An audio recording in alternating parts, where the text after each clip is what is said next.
Kakching District Police na MRIRB amadi Central Force singaloy na napung kunmari chup na mathaw tawduna district asigi law and order gi fibam fagatnaba thabakaya paikhat padagi seraw da pamdaba thaudok thokhidaba than nipan helakle loina na district asigi suknu da su security gi akanba checksin thawrang asina maram oiraga mahausa gi punsi da halaktuna suknu kaichel fawba tapna hangna ba haure hiramasigi matangda Impact News tagi pawtamama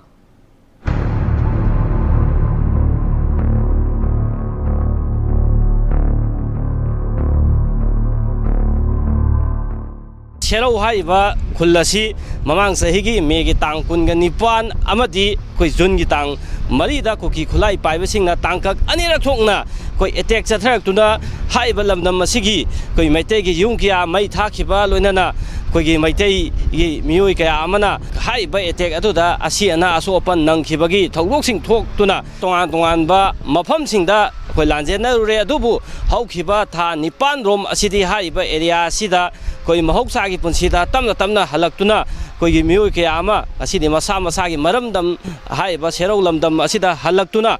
koi mana pairamba sinpham singda koi tamna hanjilakpa haure koi security matik chana lei adegi di commando police ke kaisi lei adegi di bisep adegi moi mapalong di keno su lei adubu akoina khwaidagi pamna akoina moina khoi bunga pi senbi badi commando police na senbi haba dilikem da lei riba khoi serau gi paja miam lei biriba sing khoi se amtang di halaksi gomena yari makai jum kai kha thuna sabina ba honna bi akhoi thabak su ba khotpa da su kiningai leitre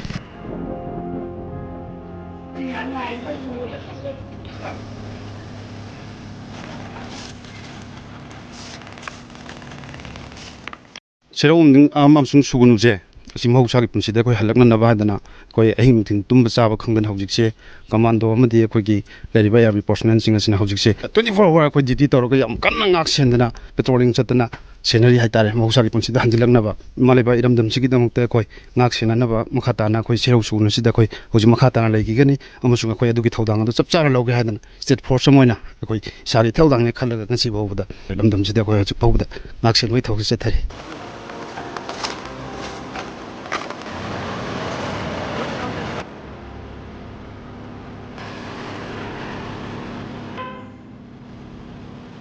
Irang sida khosu le handing de khosu isol do khurumanga ne irang se gogi maitai ga uki irang se to handing e peace le handing e modo khoina su challaga le hanbu du sungam jade khosu ye hauji ki de yam phajana hone security na haidi ayu ungthen nungdang ahing lek pakot pa duty kai se loina moina matik sana phajana tawraga adum yam kanna yengjili hai tare ne mang lom dem nak ne ba nak na rasu isa mayam leirabni na ne hujikti karim ki de yum na tummaso hana chingda karaga toren kummaga chaba nga tane ba adu hujikti chingga basu yatre toren kummasu yadrabani na khatang di sarkana mieng changhaning balan ja area sida di du tholak ma thok ta kham da thok ta su ya den khandra thoningi khara dum kaina tambangam de hujiki matam jiti ko Sero madi sugnu da khoigi Central Force amadi State Force ki mi mayam hoina matik chana thammi adege akanba section thorang lokhatli aduga asomgi chujampurom side deploy tawriba khoigi Central Force sing amadi khoi State Force sing ga so khoi toina phaunei makhata na phataba thobu phoktana ado sero dadi hojiksi sero macha natana atoba changhande aduga ma adomdadi mana paibi kege somta phamde Kariumba matam ama hektada akoi attack tawrakadra haibagi miyamda singnariba asi kohannabagi damakta state forcing asi henna mapangan thongna thabak tawba yanabagi damakta koigi Manipur police ta takta nauna pirakhiba adumba koigi Casper gari bullet puki gari sing adu imphal mayolda khamaga thambagi mahutta asumba koigi langa mayok naduna leiba tongan ba mafam sing koigi more akoi Palen Sugunugi area Bishampur district ki area sing asida gumba thabage du matangai fadabam lai Impact News ki damak Sugunu dagi camera person El Kabi ga loina na myanda pawdam jari bai sai langu